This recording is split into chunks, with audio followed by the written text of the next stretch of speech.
দাদা আজি 5 জুন আপুনি গছপুলি ৰুলে কি ক'ব বিচাৰিছে? আজি 5 জুন আমাৰ সমৃদ্ধি আৰু যোগা কেন্দ্ৰৰ পৰা আজি বৃক্ষৰোপণ হেৰি কৰা হ'ল। এইটো খুব ভালে বৃক্ষৰোপণ কৰা হ'ল।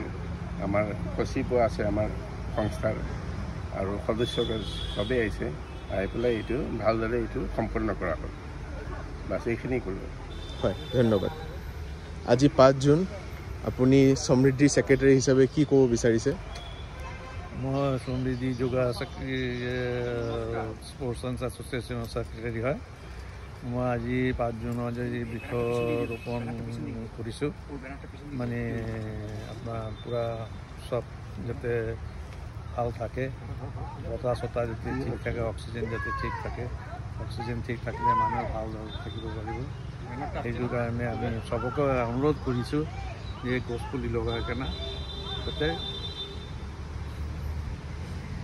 পৰিৱেশটো আৰু ভালে ৰাখে। হয়।